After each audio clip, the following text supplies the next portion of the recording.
let's go and understand a bit about the history of Workday, how it got started, and who started it. Okay, like we discussed yesterday, Workday is a cloud uh, ERP software that provides HR and finance solutions for small, medium, and large businesses. So it was started by Dave Duffield and Anil Bushri, and both of them they were the founders of PeopleSoft. So many of you might have already heard about PeopleSoft. Before right now, you might be seeing that there is a lot of Workday. There is a lot of Workday and SAP Success Factors openings, but before these cloud technologies, the ERP systems that was majorly used by a lot of corporates were PeopleSoft and SAP. So what happened to us? Um, PeopleSoft got acquired by Oracle. So Oracle went ahead and acquired PeopleSoft, and what Oracle did was um, Oracle slowly started decommissioning PeopleSoft. So in a way, they purchased PeopleSoft and tried to kill the market for PeopleSoft. And um, Anil Bushri and the founders of PeopleSoft, they quit Oracle. I mean, so when Oracle acquired PeopleSoft, they were automatically part of Oracle. So they quit Oracle, and then they met at a coffee shop. So after a few years, they met at a coffee shop, and then they thought about, let's go ahead and start a cloud ERP system. So that, and they designed the discussion and the designing, everything happened at a coffee shop on a napkin. And then they went ahead, they built a team, and then they started Workday. uh, um, and when they started Workday, they were primarily targeting Workday for small and medium business. So companies which have less number of employees, they were targeting an ERP software for these companies. Now it made sense at that point because um, during initially when we had SAP, when we had PeopleSoft, like I like I said yesterday, even for small companies, if you want to implement these systems, you have to purchase big servers, regardless of the size of the company. So even if you're 500 employees or you're 50,000 employees, you have to purchase the same size server, which meant that you will not be potentially using the complete capabilities or the complete space on your server. So it was a big waste of money for, especially for small and medium businesses which did not have as many employees as they want to as many employees to utilize the entire server space and utilize the systems to the full extent. So with this in mind, Workday was born especially to cater to those population of companies or those set of organizations that were small and medium, meaning companies that have 500 to 2,000, 3,000 employees, which were considered as a small and medium businesses. Even today, 50% of the or more than 50% of the customers that use Workday have less than 1,000 employees. So even today, that is the case. So majorly it is used by small and medium business. But what happened was, as Workday kept growing and Workday started adding more and more modules and more features, a lot of big Fortune 500 companies also took Workday as their ERP, and they moved from the traditional server-based ERP systems to cloud-based ERP systems. A lot of these changes is because there is a lot of time, as well as there is a lot of money that can be saved when you are moving to a cloud-based ERP, because you are paying for the number of employees that are currently hired in the system. So if you have like 5,000 employees, you are just paying for that 5,000 employees in Workday. So Workday is a paper employee subscription based system, and there are a lot of other subscription plans within Workday, but it is mostly paper employee. It's not a blanket plan for all the customers. So that's how Workday started. They came up with a plan. They founded it in 2005. In 2008, Workday really took off, and since then, a lot of Fortune 500 companies uh, have opted for Workday as their ERP system. Some of the top companies that have that are currently using Workday are that you might be knowing is Google is using Workday, Facebook uses Workday, Amazon uses Workday, General Electric uses Workday, Zoom uses Workday. So a lot of Netflix uses Workday. So a lot of companies, especially a lot of companies that are the FANG company like Apple uses Workday. So all these companies are using Workday as their ERP system. They have chosen Workday as their ERP system. So this is about the entire whatever I just discussed. Now another good thing about these companies choosing Workday as ERP is once and during the implementation. So once the implementation is done, there is opportunities. I mean, you have to keep on supporting the system, right? Now, the thing about Workday is Workday provides biannual updates. I mean, if you don't already know about this, and this is one of the reasons there is a certification in Workday. So Workday will give you, and Workday is always pushing updates. I mean, new features, new way of doing things, enhancements every year. It pushes this twice in a year. So there is a refresh or a there is a release cycle in Workday. So every year in the month of so now in the month of March, so basically right now the 2024 release one cycle is going on. So in the month of March there are new features that will be added to your tenants.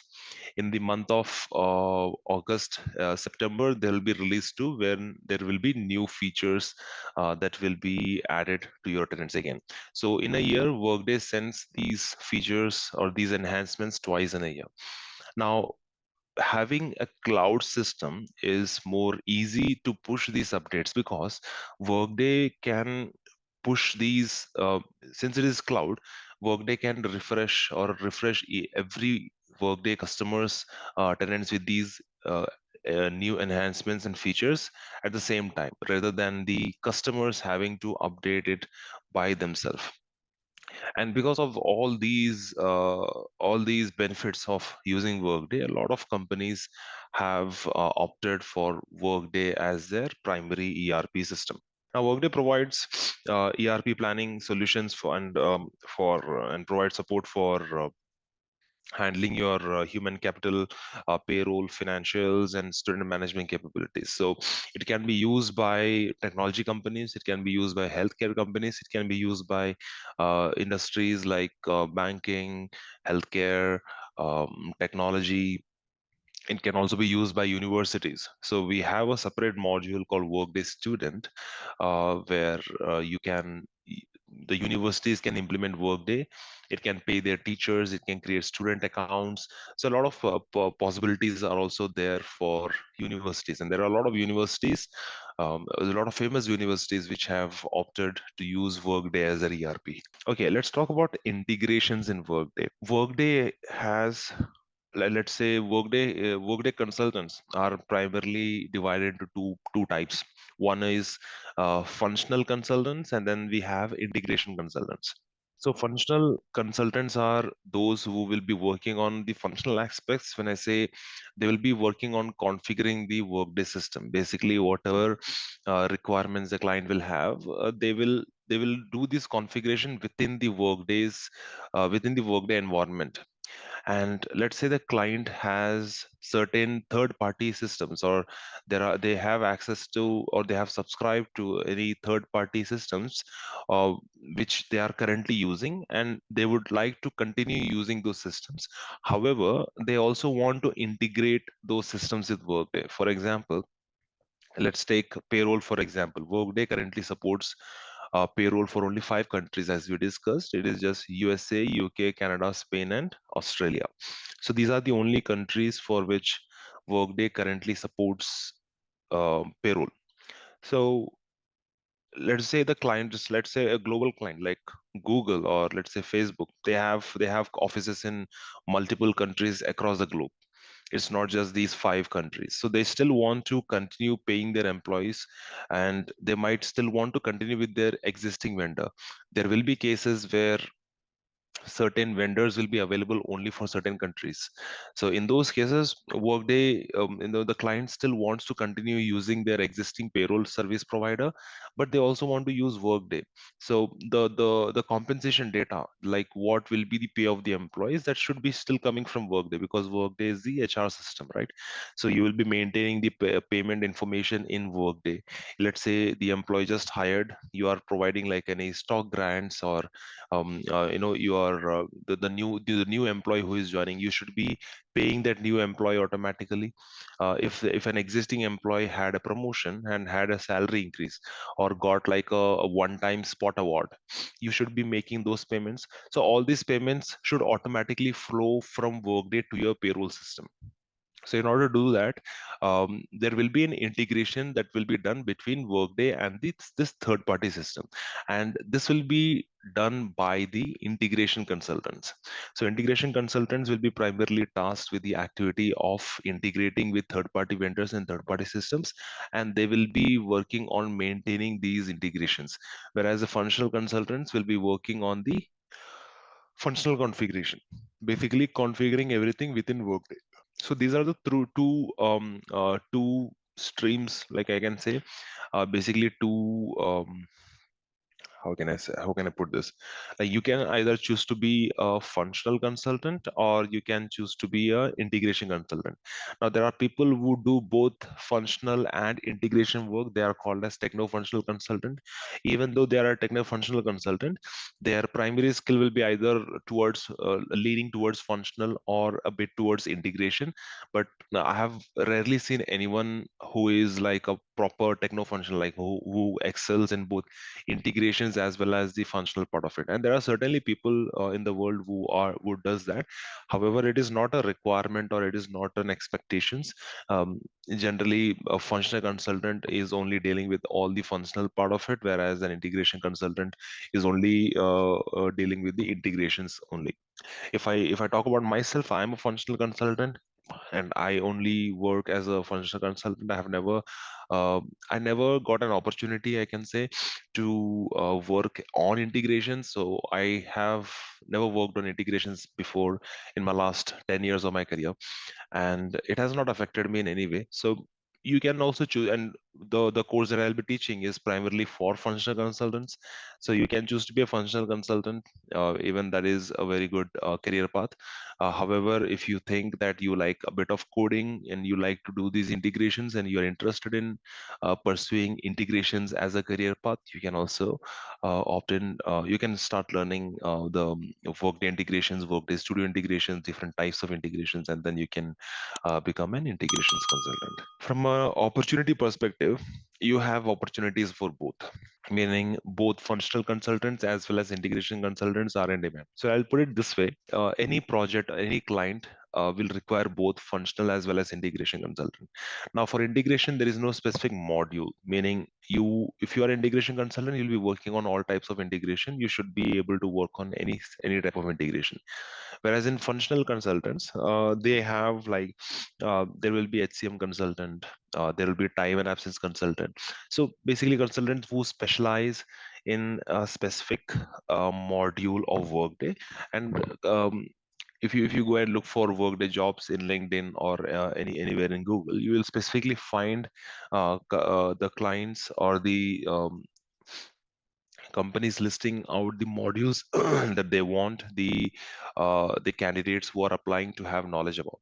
So if you are a functional consultant, you might be interested, or they might be looking for a certain expertise in certain modules or one module, whereas an integration consultant don't have a specific module.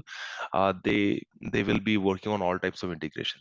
Now, having said that, now there are different types of integration. Sometimes there will be a specific requirement saying that, hey, I want the integration consultant to have experience working with PG Pico integrations. Basically, those are payroll integrations. I need someone with experience in benefit integrations. So clients sometimes they do specifically mention the type of integrations, or they want experience with studio integrations. So customers sometimes do mention the specific type of integration consultant that they want, but for the most part, it will be somebody who has worked on any kind of integration, they are good to work as an integration consultant. So that's a brief history of Workday, who started, how it started, and what are the companies that use Workday, what are some of the features of Workday. Let's move on to the next topic, the business core structure. So a business organogram. Let's talk about the organization structure. Some of you have been in corporate from a long time, so you know how an organization is structured, right? So you will have like the topmost person will be your CEO. Then you will have a chief of staff who will be reporting to the CEO. There will be a chief of staff. Under those chief, there will be a lot of managers. If it's a big company, there will be a lot of there will be different department managers or different directors from different departments. Under those directors, there will be multiple senior managers. Under those senior managers, there will be managers, and under them, there will be individual contributors and team leads. So this is how generally most organizations are structured. So, and if you a business organogram is basically an graphical representation of this entire structure. So when you will be working on a Workday implementation, you will be requesting your customers to provide you with a business organogram.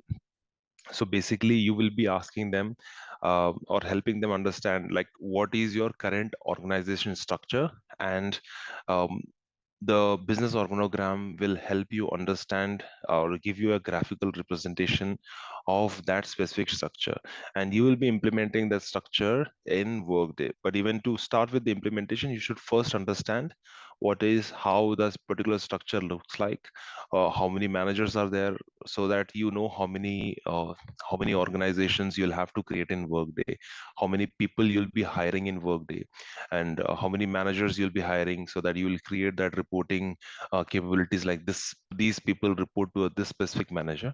So a business organogram will be giving you that organizational chart, and is a graphical representation of the company structure, and it will show a relationship between the relative ranks of different parts and different positions. So who reports to which position, who is holding which position, all that you will find in business organogram. When we talk about the business organogram, in a company, there will be different types of organizations. So when I use the term organizations, you will have departments, you will have different um, you'll have like a sales department, you will have marketing department, you will have customer service department. So there can be multiple departments, there can be multiple divisions within the organization structure.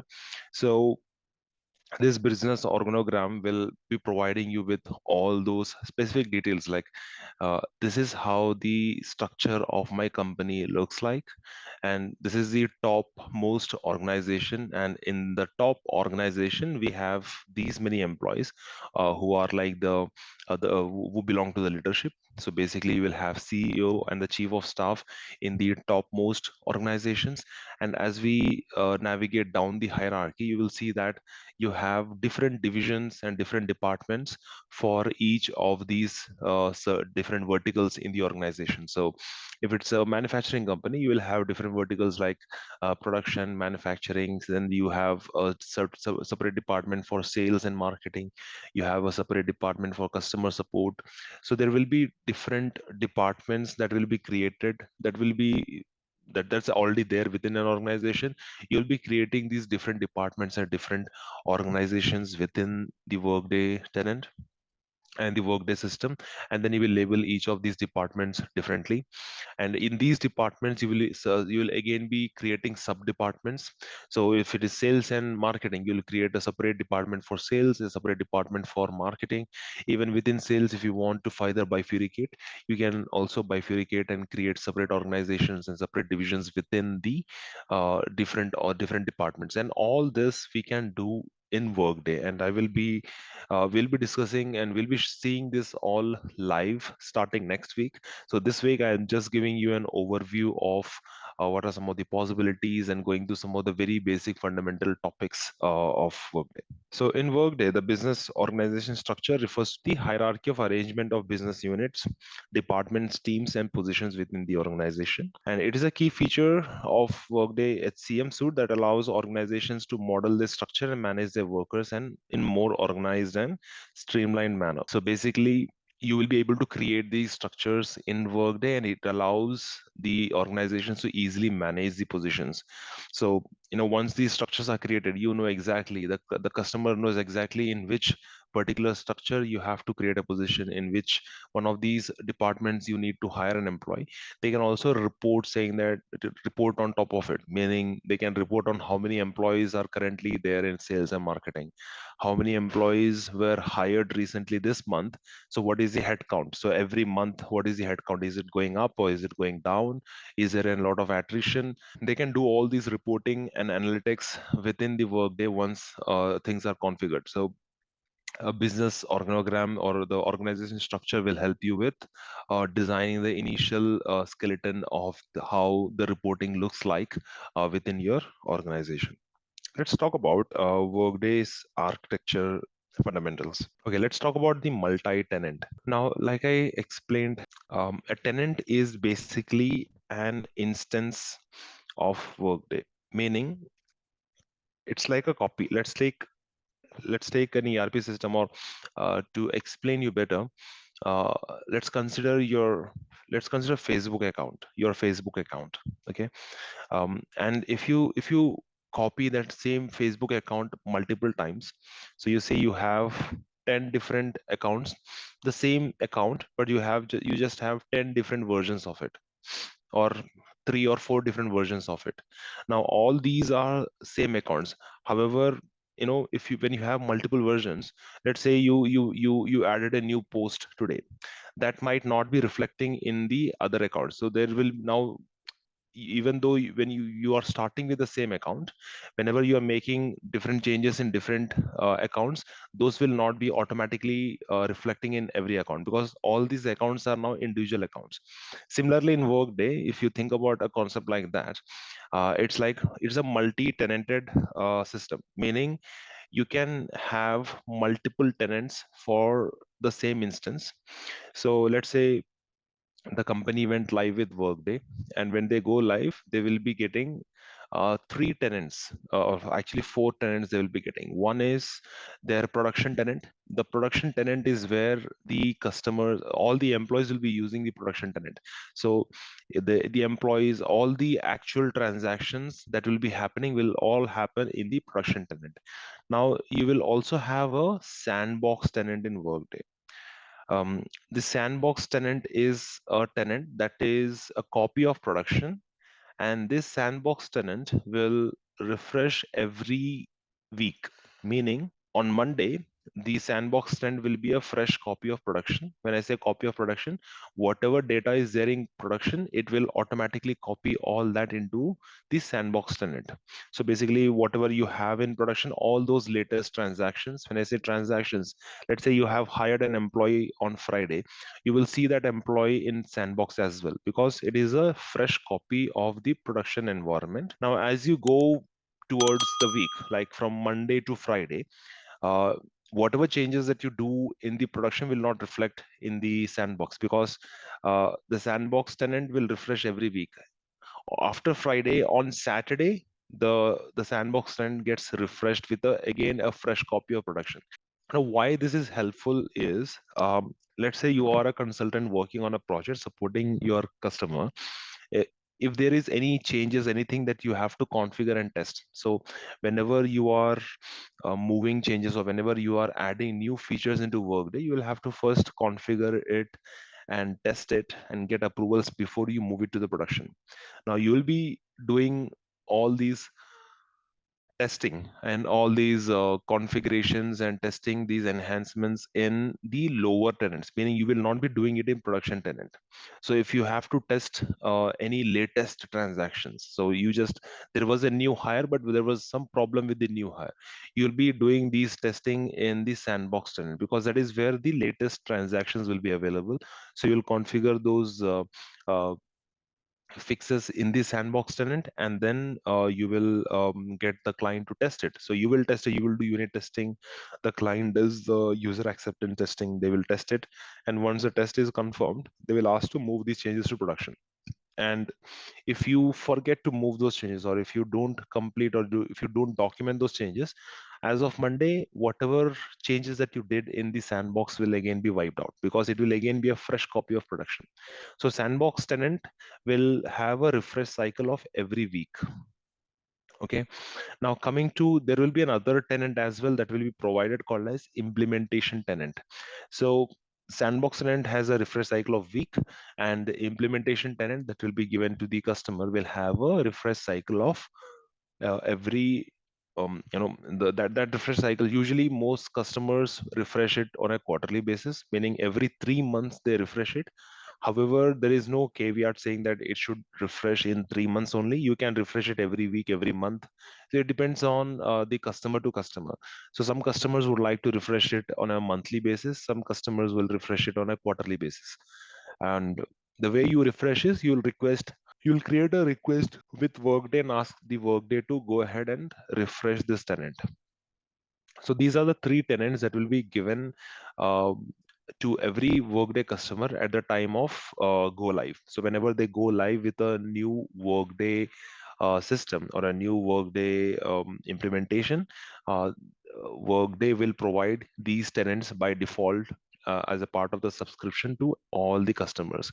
So Workday is a multi-tenanted system, meaning that every single instance serves one instance will serve as multiple clients or multiple systems for the customer.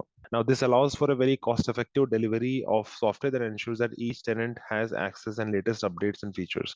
Like I said, since this is all centrally managed from the cloud, it's easy to push updates into these tenants by Workday.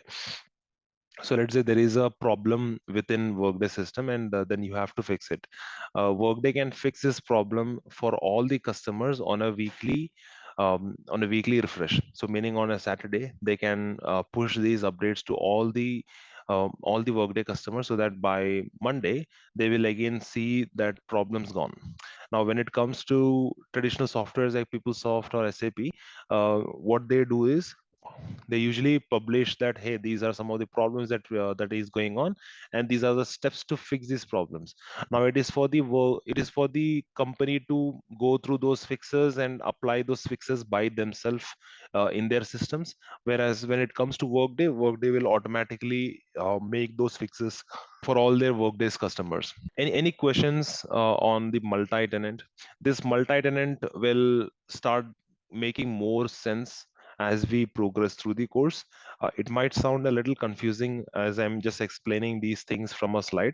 We will be having access to the tenants soon, so I can show you live how it is and how it happens. Okay. Yeah, that's what. So the development environment is what. So if you're coming from a let's say SAP background, you call it as development system, sandbox, development and production, right? Production, sandbox, and development. That is what you call it. Correct. In Workday, we call it as production, sandbox, and implementation tenants. Implementation is a Oh, development tenant. Sandbox is the sandbox, and production is the production. Now, the refresh cycle for these are different, meaning implementation tenants will only refresh when we request a refresh, meaning once you refresh implementation with a copy of production, you can keep using implementation, but it will not start having all the latest transactions that will happen in production every week. So you have to request a refresh. Now there are different reasons why we have implementation, why we have sandbox, and different refresh cycles. I will explain that in the future. However, just understand that sandbox tenant will refresh with a copy of production every week, meaning all the changes in production will automatically copy over to sandbox on a Saturday. Whereas in implementation environment, you have to create a ticket with Workday and ask them to, hey, you know what, on this day, this time, go ahead and start refreshing my implementation tenant with a copy of production, and it will go and refresh and update it. So the every week. standard refresh. So production doesn't refresh because that is production. It doesn't have to refresh. Every now the workday goes on a maintenance every Saturday for a 4 hour time, for a 4 hour time block. Mhm. Workday will shut down all their tenants. Basically, you will not be able to access Workday because it goes on a regular tenant maintenance. So Mhm. there will be certain programs that Workday run in the background that will make Mhm. sure that all the Workday systems are currently updated and it doesn't have any bugs. Additionally, if there are any fixes or any service updates that Workday has to make, it will make it on a Saturday. So during Saturday, for a 4 to 6 hour time block, uh, you will not be able to access the system, and even you will see this. So you will also be getting the access to the tenants. If you try to access these tenants on a Saturday, you will not be able to access it, and that is Mhm. one of the reasons we don't have classes on Saturday. But this is just a 4 to 6 hour time block during Mhm. which this service update happens. Once that Mhm. happens, Mhm. the tenants will be online. So the sandbox environment, Mhm. this will, so all the tenants, all tenants in the world, so there are 10,000, more than 10,000 customers using Workday. These Mhm. entire 10,000 customers, on a Saturday their tenants will go offline, in go into maintenance. And once the maintenance is done, you will see that the sandbox tenant will have a fresh copy of production. So sandbox will refresh every week. Every Saturday it refreshes. And on from starting from Sunday, basically from Sunday, you will have a fresh copy of production in sandbox, meaning the sandbox will be equal to production. Now from Monday to Friday, whatever Mhm. changes that happens in production will not reflect in sandbox because there is no direct connection. It will not automatically update, and whatever changes you make in sandbox will not be seen in production because again there is no connection between these tenants.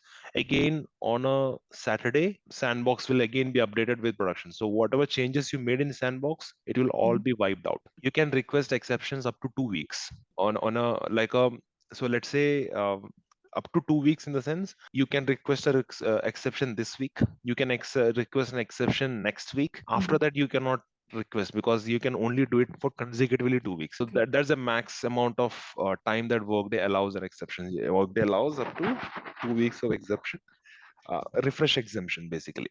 So let's say you have certain some important configuration in the sandbox which you don't want to lose, but it is not even tested yet. Mhm. You can request an exemption. Now this is where the implementation tenant comes into picture. So let's say you have certain features that you want to configure and test, and it's not a 1 week work. Basically, Mhm. let's say it's a big enhancement, it's a big change, Mhm. requires a lot of brainstorming, lot of configuration, and then testing. Multiple parties need to review and sign off multiple, so there might be a lot of impacts to different other modules as well. So all the module owners should review the config and sign off saying that there is no changes to the existing config, nothing existing is going to break because of this enhancement. It might be more than a week work, maybe it's a 2 month or maybe 1 month of work or few weeks of work. So Mhm. these changes on these configurations you will do in implementation, because implementation will not refresh, Mhm. it will not automatically refresh with the copy of production. And when Mhm. it doesn't happen, that means whatever change or whatever configs you are doing in implementation, it is still going to remain in that tenant for a longer period of time. Now depending upon the scenario, you will be using these different tenant to do the config and testing. For example, for instance, let's say like the example I just gave you, you have certain problems with the latest hire. So when you hired the employee, let's say one of the recruiters are coming to you and saying that the offer letter that we generated, it is showing the salary amount as incorrect, whereas I can see that we have provided the right salary. So why Mhm. it is incorrect? Now when you're looking for this latest transaction, you will not find this in implementation because implementation doesn't refresh. Whereas if you wait for a few days, you will find, or you will find this error in sandbox as well, because now production got updated with sandbox. Now you will make those fixes in sandbox and test it on the same new hire employee to make sure that this is working, but you will not be able to test it in implementation because that employee doesn't exist in implementation. However, that employee will exist in the sandbox environment because sandbox got refreshed with a copy of production on a Saturday. So it Okay. depends upon which changes, what kind of fixes will be tested and configured in which tenant, and or which environment, and in what scenario. Okay, so that's how Workday works. Now let's say you have to do a big change, and but you that those changes or those configurations might require more than a week. So what you'll do is you'll request a refresh with Workday in implementation. You'll say that, all right, I think it is time for us to refresh implementation tenant with a copy of production. And then you will raise a request. You will say that on this particular day, on a Tuesday or a Wednesday or a Sunday, you'll just mention on this day or at this particular time, you can initiate a refresh. You can also mention your which tenant you want to refresh it from. So a Mhm. customer can have more than one implementation tenant. So at the Mhm. time of go live, the Workday will provide them with a production tenant. So three tenants: one production, one sandbox, and one implementation. Now Mhm. the customers can choose to purchase additional tenants. So they can choose to purchase, it depends upon their budget. Some customers who have a lot of budgets and who have a lot of projects that are running in parallel, they might buy a few more implementation tenants, like they will have 5 or 6 implementation tenants. For example, let us consider Amazon as one of the Amazon is one of the Workday customer. So Mhm. Amazon might have Amazon 1, Amazon 2, Amazon 3, Amazon 4. These four are implementation tenants. Then Mhm. they have Amazon Sandbox and Amazon Production. So Workday customer will have to pay for these additional tenants, and there will be a subscription plan of 3 months, 6 months, 1 year. And as the subscription comes to an end, the customer can either choose to not pay any more subscription fee. Basically what happens is it will expire. Once Mhm. the tenant expires, it is gone. Or you can continue subscribing to that additional tenant, and then you can use it. Now some customers who have a lot of projects going in parallel, they might Mhm. want to use different tenants for it. So, Mhm. and at the time of using these tenants, let's say, hey, I want a fresh copy of production so that I can make whatever changes I make is more latest. So Mhm. they will decide, okay, now I think Amazon 3 tenant, which is an implementation tenant, I would like to refresh this tenant. I will create a case with Workday. I'll go into the tenant management. There is a separate portal for tenant management, and only certain admins will be given that access. So I'll go there. I will enter a saying that, hey, I want to refresh the tenant. I will provide them with the source tenant, saying that I want Amazon 3 to be refreshed. That is a source tenant. Sorry, that is the target tenant, the tenant that I need to refresh. Now, from which tenant I want to refresh? What is the source? I can use production as a source, or I can also use any tenant as a matter of fact as a source, except for sandbox. So meaning, let's say you have three implementation tenant, you can copy the changes between these implementation tenants as well. So you can say Okay. that implementation one should be a copy of implementation three. So now implementation one and three will have same similar or exact copy of configs. Now whatever changes you want to do in this individual tenants is up to you. So it depends upon projects. It depends upon and you have to, there is no logic to it is all like how you want to manage your projects, and based on that you will decide what to do. Should you refresh it? Should you not refresh it? Should you continue using it? Otherwise, if there are no major projects, if you're just handing the regular business as usual tickets, a general thumb rule is every 3 months, every quarter, you refresh your implementation tenant. Mhm. Otherwise, some, and now it depends upon, some customers might not refresh every quarter. They might refresh half yearly, or they might refresh. So there is no specific schedule set in. I mean, they might refresh on a need basis, saying that, hey, now it is time to refresh it. Let's refresh it. There is no specific schedule. Some customers do follow a very strict schedule. One of the customer that I know that follow a very strict schedule of refresh cycles is IBM.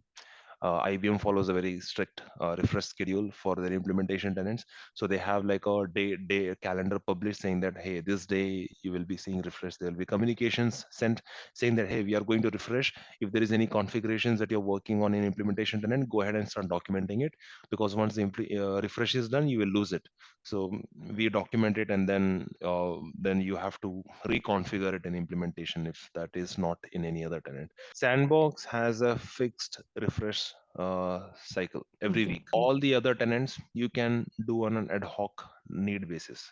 it's not downtime. It's you we generally call it a tenant maintenance time. When you try to access it, it will say the tenant is under maintenance. So when you get a tenant access, you can try accessing the tenant on a Friday. You will see that message. It will show you a page saying that the tenant maintenance activity ongoing from this time to this time, and it will have a few information around it.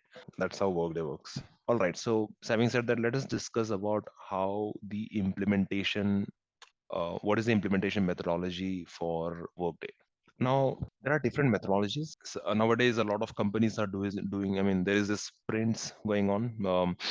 Uh, Before, it used to be a waterfall model, meaning you will take the requirements from the customer, you will configure the entire tenant and unit test it, and then you will ask the customer to test it by themselves.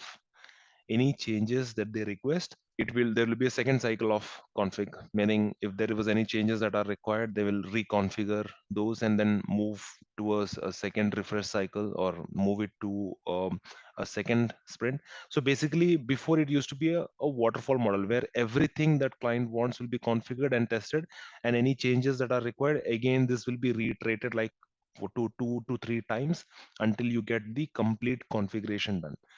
Nowadays, we are following a system called as sprint planning. So what is sprint? Basically, you will take, let's say there are 100 things that you want to configure or you want to configure and test. You will be doing it in sprints of 10. So you will take 10 problems, you will configure it, you will test it, you will deploy it, and then you will tackle the next 10. You will not tackle all 100 at the same time. And this particular type of planning, sprint planning, which is like the latest project management technique, um, has been followed across all the implementations. And even post implementation, if there is any enhancements planned, most companies use sprint planning to do this. Now, when you are doing an implementation of Workday, there are certain stages in which this implementation will be done. The very first stage is, requirement gathering. So when you approach a customer freshly for an implementation, first thing that you will do is you will give them a design session. So the design sessions are when you will be showcasing the tenant capabilities or the Workday's capabilities. Hey, these are the features in Workday. This is how you do this in Workday. This is how you do that in Workday. So basically, you will be doing how to hire an employee in Workday. You will be showing how does a promotion work in Workday. How does a transfer work in Workday. So there are different features in every module, like HCM for the HCM team. You will be showing all the HCM capabilities. If there is a separate team who handles the compensation of the workers, you will be showing them the specific compensation design, like how compensation works in Workday, what are the different compensation plans available in Workday, what are the different ways we can configure these plans. So there will be a design session that you will take for that company um, for different departments of the company. And in a company, even in HR department, there will be a different department who will be handling the employee compensation. There will be a different department that will be doing payroll configuration. So you will be taking design sessions for each of these department. Once the design sessions are complete, the clients now know that, okay, these are the different capabilities of Workday. If they have any questions at the time of design session, they will ask you those questions to clarify, like, okay, these are different, these are the features that they want to adopt, and now these are the features that they are not sure if it will work for their company's certain processes. So you will have these discussions, and once these discussions are complete, you will be doing the requirements gathering, meaning, now Workday provides certain templates. They call it as Workday's workbooks. So these templates, you will be sending these templates to the customers in order to collect the different requirements from them, basically. So HCM, there will be separate templates for HCM. There will be separate templates for compensation. There'll be separate templates for payroll, for time. For every single module, you will have these different templates which you will be sending to the customer. for them to fill to fill the details in those templates. So this will be configuration requirements, and this is where you'll be working very closely with the client to understand their requirements and come up with the details in that requirement document. Once the requirements are finalized, you will go into sprint planning. Basically, you will have a list of items that needs to be configured. So if it's a very big project, you will have, like, let's say 700 to 800 different details that you have to configure for your client. Now different teams will pick up different details, and then there will be multiple sprints. You will decide how many sprints it will take to implement it. So it might be a 15 sprint or maybe 25 sprints. So each sprint will be about 2 weeks or 1 week. It will depend upon how you plan it. So you can say that every week will be every sprint will be 2 weeks, and for every sprint this is what we are going to tackle. So in this sprint we are going to deliver these many configurations, and once these configurations are delivered, the client will go through those configurations and test those configurations and sign off on that. Once the sign off is done, you will finalize those configs. Now again the next set of configurations for the next 2 weeks. So this way you will be doing a sprint of 10, 15, 25, depending upon how big the client is, how many requirements the clients provide. Now once the sprints are done, you will be like, all these configurations will be tested and finalized. Now you will move all these configuration changes into one single tenant, and then you will be doing like a UAT testing, where you will select a few users from the customer's team, and then you will run all the processes. So now you have the configurations finalized. Now you have the processes finalized. You will be doing some testing on some test data, and check if the processes and if the configurations are working correctly. Now once this is done, there will be data migration phase, where uh, there is a separate set of workbooks that you will be sending to the customer to collect the employee data. So right now, once before even using Workday, they are using their existing systems, right? They will have their employee data already in that system. Now you will have to move that data from their system into your system, and for that you will be giving them with certain templates which they have to fill. So they will be entering all the employee data in those specific templates, and then you will be moving the data from referring to those templates. You will be moving that data using different tools, migration tools, like you will be using EIBs or advanced loaders. You will move all that employee data from those templates into the Workday system. So once this data is moved into Workday, now the client will do a second round of testing, where they will test it with their existing employee data to make sure that things are looking correct, things are working as expected, all the processes that they want from Workday, all that is working. If there are any changes or if there is any errors that they encounter, again there will be a separate cycle to fix these errors. So we will be noting down all the errors. The client will start listing, okay, this is an error, this is an error. So they will maintain a list of errors that they came across, and the consultants will start looking at these errors and start fixing those errors. So once we have like a nil zero error, meaning all the requirements are complete, there is no errors that are currently there, and the configurations is all looking good. So once we get this UAT sign off, user acceptance testing sign off, you will ask the customer to let us migrate to production. So you will be doing a gold build. So this is what we call it, gold build. So basically when you are building the production tenant for go live, you call it as a gold build. So all the changes will be moved from the um, will be moved to the gold tenant. So we will determine, okay, this tenant is going to be the gold tenant. You will start moving the configurations into this gold tenant. You will load the data into this gold tenant. You will run validation reports and make sure all these reports are correctly validating, all the employee data is correctly entered. And once we get a sign off, we will go live with this implementation. So the gold tenant in which we moved all the latest data, we will say that, okay, now from now onwards, as of this date, this particular tenant is going to be the production tenant. And then Workday will automatically give you a copy of a sandbox tenant and an implementation tenant. Now this is usually how a implementation works. Now, for you guys, this is an information that you need to remember when you are going to interviews. They might ask you, have you worked on implementation? Now, it completely depends upon what you would like to say.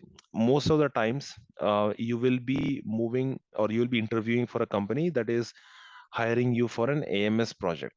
The reason being, now Workday started somewhere in 2008. Now, from 2008, in the last in the last 10-15 years, uh, most of the companies have already implemented Workday. It's not that there are no new implementations going on. There are certainly new implementations as well.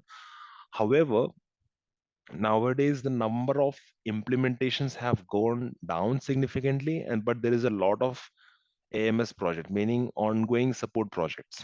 Okay, so you might be working on an implementation, you might not be working on an implementation. However, this knowledge is important so that you know how an implementation is done in Workday. Mostly, you will be working on an AMS project, working for a client who has already implemented Workday, and you will be part of their team that is doing ongoing support. And that is what you should also be targeting towards. And I'll tell you why. Working on a support project is more easier than working on an implementation at this point in time for you people, because Workday is already configured. You just have to do an additional enhancement, or if there is any bugs or any errors, you just have to fix it. So the configuration is already done. However, when it comes to an implementation, you will be also tasked with doing design sessions. So taking design sessions is equal to taking, like how I am teaching you, right?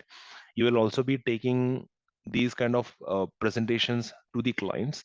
And mostly the client partners will be people from the HR departments of the clients, like people who are directors. There will be directors, there will be CHROs who will also be attending those meetings.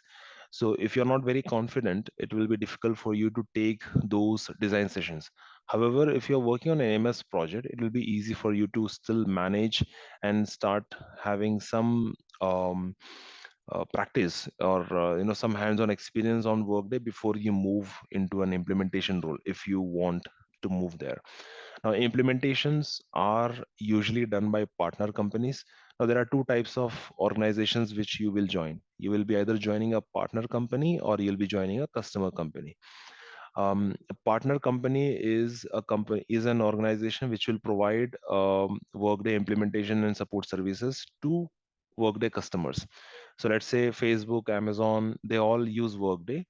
There are around 24 to 30 partner companies in the world altogether. And I can let's just list like Accenture, KPMG, PwC, Deloitte, Cognizant. These are some of the partner companies who provide Workday implementation services. So if you are going to work as an implementation consultant, you should target joining these organizations, because only these partner companies can implement Workday for a customer. However, there are now, if you join a Workday customer, meaning you directly join Amazon or you directly join Facebook as a Workday consultant, you don't need to perform any kind of implementation. Neither you need any kind of a certification to work on Workday. Even without certification, you can join a customer company, and then you can start helping, or providing them Workday support. So there are two different types of organizations you'll be working. And then you can also work at a AMS partners firm. Basically, even without even these implementation firms, they also provide AMS support services. Like Accenture does provide a lot of AMS support to a lot of customers, Workday customers. Deloitte does provide, KPMG provides, PwC provides. So these companies also provide AMS support, so you can join these companies and work on AMS projects. So basically, that might be your career path going forward. Once you complete the course, you will either be working as an AMS consultant, or you'll be working as an implementation consultant. My suggestion will be to go ahead and look for an AMS role, which will be easier for you to start with while you are beginning with your career. And then if you are interested, you can slowly transition towards implementation. Nowadays it is AMS because, like I said, a lot of companies have already implemented. The implementations have gone down a lot. Now it is mostly AMS. So in Workday, you have, whenever you start working as a Workday consultant, even if you are working as a customer from the customer side, or you are working for a partner side, you will be given access to Workday community. So there is something called as a Workday community, where you will find all the documentation for every module. So everything that you can do in Workday, there is a documentation available which you can refer from the community. And over there, you will be able to find these templates that you need to implement. So it is all available in the community. Now at the time of implementation there is no specific environment. At the time of implementation all you have is different tenants. You are Okay. not labeling any tenant as production, you are not labeling any tenant as sandbox. Until go live that doesn't happen. Now you call Okay. certain tenants, you will label different tenants as a gold tenant basically is a tenant where all the confirmed and all the proper config is there, no one will touch it unless you are moving changes. Meaning one tenant you will park aside to only move stuff that is working, and that you call it Okay. as gold tenant. Gold Okay. tenant you will just park config, you will refresh other tenants from the gold tenant. Meaning you will request Workday Okay. to refresh another tenant with a copy of gold, but you will not touch anything in gold. Anything that you copy and then at the time of testing, if they see that oh there is an error that needs to be fixed, you will fix those errors and then you will only move that fix into gold. So always there will be one tenant which you don't touch, you will only park the changes. And this is at the time of implementation, okay? Once the changes are configured, once a gold tenant is finalized, you will say you will just say that Workday, it's time to flip the switch, make this as a production. Workday will make it as a production. So as of this, you if you say that okay, you can go live this minute, it will take 10 minutes and it will say that okay, from now this is your production environment. That's how you go live.